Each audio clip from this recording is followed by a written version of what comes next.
E aí galerinha que assiste o meu canal, eu sou Luiz Fernando, educador físico, e hoje a gente tem mais uma aula falando sobre bioenergética para vocês. Hoje a gente vai falar sobre o ciclo de Krebs, que é a segunda etapa da respiração celular. Então, já deixa o seu like nesse vídeo, se inscreve no canal se não for inscrito e deixa o seu comentário aí do que você está achando do conteúdo. Na aula passada nós falamos sobre a glicólise, o que era bioenergética, tá? E a gente viu alguns conceitos, falamos o que é ATP, o que é o NADH, certo? Só relembrando, bioenergética são as formas como o corpo faz para produzir energia. E o corpo usa energia em forma de ATP. ATP significa adenosina trifosfato. A gente viu que o corpo tem três formas de produzir energia, através da respiração celular, através da fermentação lática e através do sistema ATP-CP. E aí nós estávamos estudando as etapas da respiração celular, que também são três. A primeira é a glicólise, a segunda é o ciclo de Krebs e a terceira é a cadeia respiratória. Na aula de hoje a gente vai aprender o ciclo de Krebs, mas antes a gente vai ter uma pequena revisão da glicólise. Então galera, vamos aqui para uma pequena revisão sobre o nosso conteúdo. Glicólise. A palavra glicólise, o glico vem de glicose. A palavra lise, o sufixo lise, quando aparece na biologia, quer dizer quebra. Então, o que é a glicólise? É a quebra da molécula de glicose. Aqui as etapas da glicólise. A gente tem uma glicose com 1, 2, 3, 4, 5, 6 carbonos. E essa glicose vai ser quebrada ao meio. Para quebrar essa glicose, eu utilizo 2 ATPs. Olha os 2 ATPs aqui sendo utilizados. Arrancou-se um, foi hidrolisado, arrancou um fosfato, virou ADP. Ok? Na hora que eu quebro a glicose no meio, ela vai se transformar em duas moléculas diferentes, cada uma com 3 carbonos. A essas moléculas eu dou o nome de ácido pirúvico ou piruvato. Tá legal, gente? Quando aconteceu essa quebra dessa glicose ao meio, houve uma liberação de energia. Essa liberação de energia foi suficiente para me produzir 4 ATP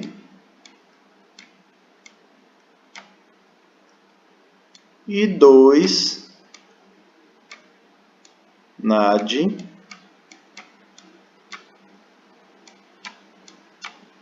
H. Tá aqui os 4 ATP, galera, ó. 2 ATPs nesse piruvato, mais 2 ATPs nesse outro piruvato. Tá aqui um NADH e tá aqui o outro NADH. Lembrando, o NADH é como se fosse uma bateria, ele é uma molécula transportadora de elétrons. Esse aqui, 4 ATP e 2 NADH, esses 4 ATPs e 2 NADH é o produto da nossa glicólise, é o que ela produz de energia. E se você for levar em consideração que a gente gastou 2 ATPs para quebrar a glicose ao meio, sobra um saldo de 2 ATPs e 2 NADHs. Essa é a glicólise. Gostou da nossa revisão? Clareou um pouco mais sobre a glicólise? Então vamos dar prosseguimento. O que vai acontecer a partir de agora é que a molécula de piruvato ou de ácido pirúvico vai entrar na mitocôndria para agora sim dar início à respiração celular.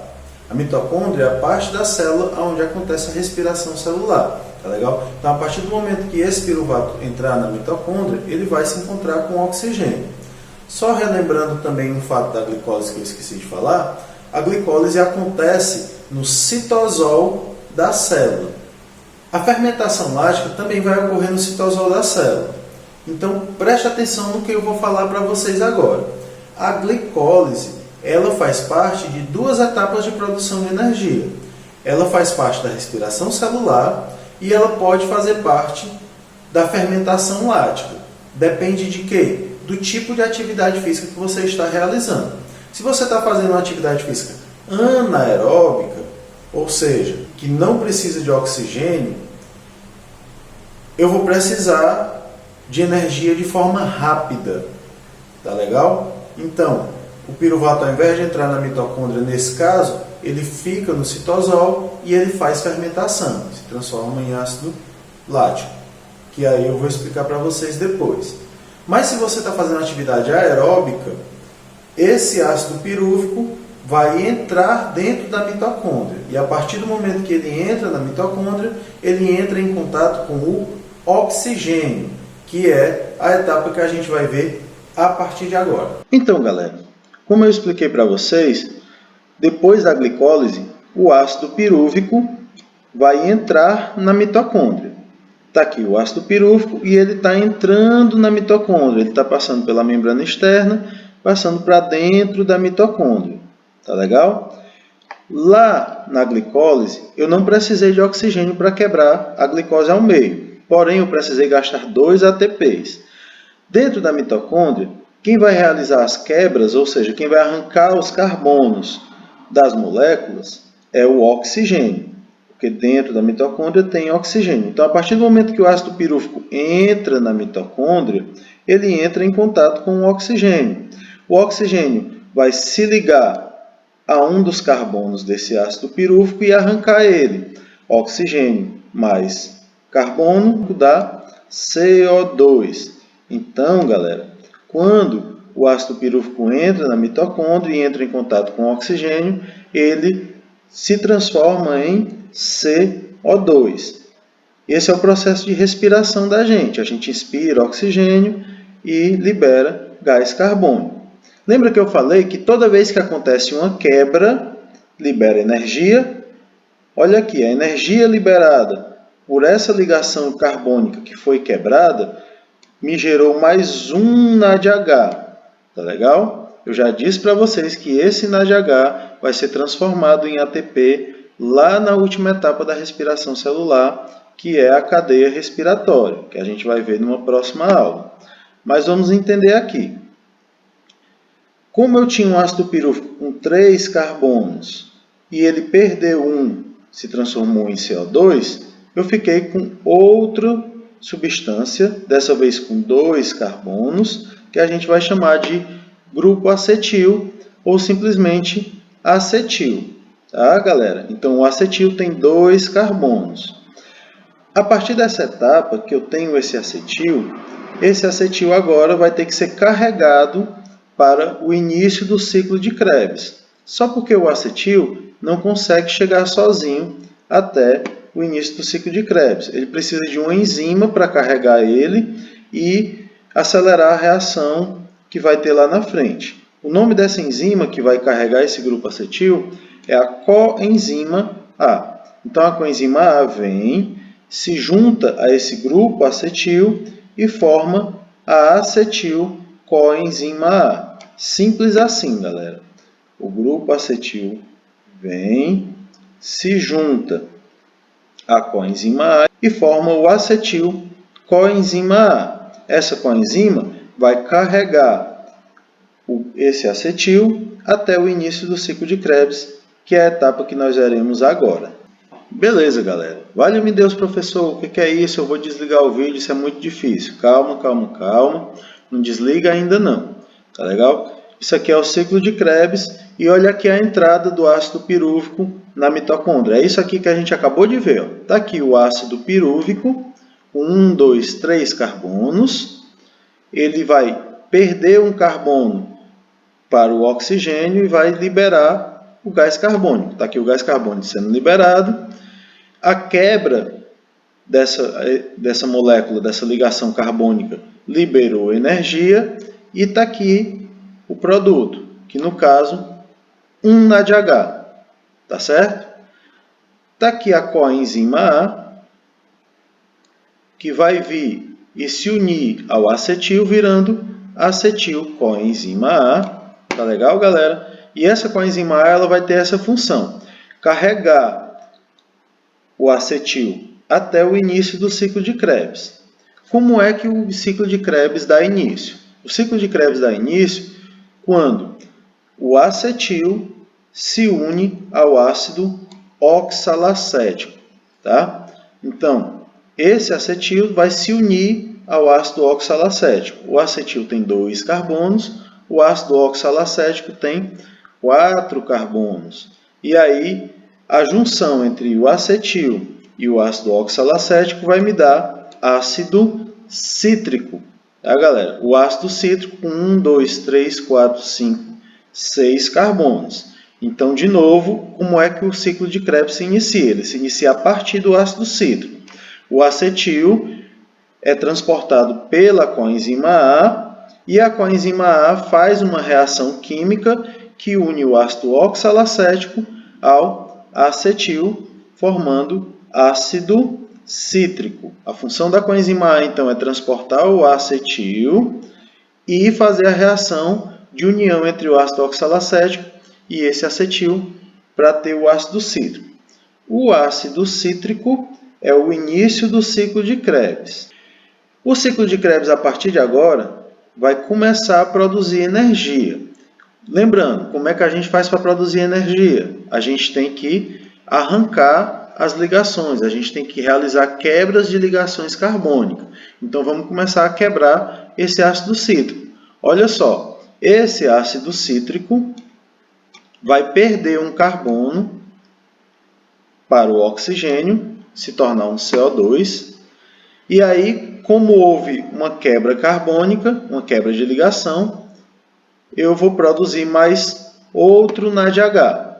Tá legal, gente? Não perca as contas. Nós produzimos 2 NADHs lá na glicólise, mais um NADH na entrada do ácido pirúvico na mitocôndria, e agora mais outro NADH aqui, quando o ácido cítrico perdeu mais um carbono. Como ele perdeu esse carbono, ele vai se transformar em outro ácido, que não mais é o ácido cítrico. Ele vai se transformar em um ácido com 5 carbonos, que a gente chama de ácido cetoglutárico. O ácido cetoglutárico, como eu disse, tem 1, 2, 3, 4, 5 carbonos. Tá legal, galera? E aí, gente, o que é que eu faço agora? Exatamente, eu preciso arrancar outro carbono para continuar produzindo energia. Está aqui o carbono que eu arranquei do ácido cetoglutárico, e nessa etapa do ácido cetoglutárico perder um carbono e perder água também, está aqui H2O, ele perde ligações de hidrogênio e de oxigênio, eu vou gerar mais outro NADH e mais um ATP. Tá legal, gente? Então, na etapa que o ácido cetoglutárico perde um carbono, eu tenho mais um ATP gerado de energia e um NADH. E aí, como o ácido cetoglutárico perdeu outro carbono, eu vou ter outro ácido. É óbvio que a gente vai chamar de ácido succínico. Tá legal, gente? Agora, preste atenção numa coisa. Tudo que eu estou falando aqui, eu estou produzindo energia a partir de uma molécula de glicose. Você consegue entender que esse ácido pirúvico é parte de uma molécula de glicose que eu quebrei lá na glicólise? Esse acetil também é parte dessa glicose. Aqui eu só tinha 2 carbonos para arrancar. Então, esses 2 carbonos desse acetil, eu perdi aqui nessa primeira etapa, ó, perdi um aqui e perdi o outro bem aqui.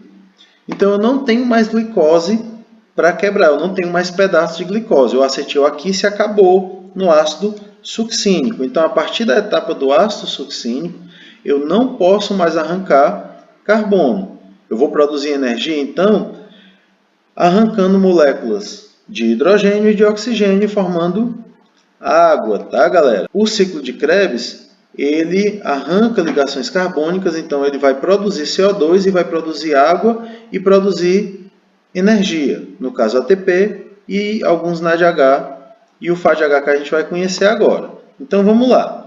O ácido succínico não tem mais carbono para perder. Então ele vai perder ligações de hidrogênio e de oxigênio e libera a água. Então, galera, ó, ele vai produzir água, ou seja, ele vai quebrar a ligação de hidrogênio e oxigênio, e aí, como houve quebra, ele vai produzir mais energia. Dessa vez ele vai produzir um Fá de H2. Fá de H2? Que diabo é isso, professor? O Fá de H é a mesma coisa do Na de H. Ele é uma bateria também, ele é uma molécula transportadora de elétrons, só porque ele consegue armazenar menos energia do que o Na de H. Tá legal, galera? Mas ele é a mesma coisa do Na de H. Então, na etapa do ácido succínico, onde ele perde hidrogênio e oxigênio, ele vai gerar um Fá de H2. Como ele perdeu hidrogênio e oxigênio, ele vai virar uma molécula diferente, que não é mais o ácido succínico, dessa vez é o ácido málico. O ácido málico vai fazer a mesma coisa dos outros ácidos. Ele vai perder ligações de hidrogênio e de oxigênio, e nessa perda de ligações ele consegue produzir mais outro Na de H. Tá legal, gente? E aí ele se transforma de novo em ácido oxalacético. Por que isso é um ciclo? Porque o ácido oxalacético, quando entrar outro ácido pirúvico, quando vier outro acetil daqui, o ácido oxalacético vai se unir a ele, forma outro ácido cítrico e ciclão de novo. Por isso que é um ciclo, tá bom? Nunca tem fim. Mas o ciclo de Krebs, basicamente, eu vou quebrar as ligações carbônicas, ou então eu vou perder ligação de hidrogênio e oxigênio, liberar gás carbônico e água e produzir a energia através dessas quebras. Agora vamos para algumas informações sobre o ciclo de Krebs. Durante a minha explicação, eu falei para vocês que o ciclo de Krebs, ele pega os pedaços da glicose e vai continuar quebrando essa glicose, tá legal? Então, recapitulando aqui, eu tinha um ácido pirúvico com 3 carbonos, que é um pedaço, é a metade da glicose, tá legal? Que entrou na mitocôndria e perdeu um carbono na entrada e se transformou num acetil. Esse acetil só tem 2 carbonos. Por que o ciclo de Krebs existe? Preste atenção, galera. Se eu pegasse esse acetil só com 2 carbonos e quebrasse essa ligação, eu não conseguiria mais fazer quebra. Eu faria só uma quebra e aí eu produziria uma quantidade X de energia e acabou. Para eu aproveitar melhor a molécula de glicose, eu tenho o ciclo de Krebs, porque eu pego esses 2 carbonos, que era o pedaço da glicose, o acetil, e junto com o ácido oxalacético, que tem 4 carbonos. Quando eu faço essa união, agora eu posso quebrar, fazer 2 quebras. Eu posso arrancar um carbono e depois arrancar o outro carbono, produzindo assim mais energia. Então o ciclo de Krebs ele vai existir, veja como o corpo humano é inteligente, para poder aproveitar melhor a molécula de glicose e produzir mais energia. Beleza, galera? Outra curiosidade é o processo de respiração. A gente expira oxigênio e expira gás carbônico. O carbono desse gás carbônico que a gente libera na nossa respiração vem do carboidrato que você come. Então, o miojo, a coxinha, a pizza, o arroz, o macarrão que você comeu ontem vai se transformar em energia e você vai expelir essa comida que você ingeriu na sua respiração em forma de gás carbônico. Olha que coisa interessante. Então, hoje de manhã eu comi pão, ovo e café. Foi o meu café da manhã. Nesse momento, o pão que eu comi está sendo liberado na minha respiração em forma de gás carbônico. Mais uma informação sobre o ciclo de Krebs. O ciclo de Krebs acontece na matriz mitocondrial. Essa é uma informação importante que você precisa saber. Na próxima aula, a gente vai ver a próxima etapa da respiração celular, que é a cadeia respiratória. A gente vai ver como é que todos aqueles NADHs e aqueles FADH2 foram transformados e vão ser transformados em ATP. E você também vai aprender a calcular o saldo energético de toda a respiração celular. Tá legal? Se você está gostando desse conteúdo, se você gostou dessa aula, não esquece de deixar o seu like, deixe seu comentário aí e se inscreva no canal caso não for inscrito.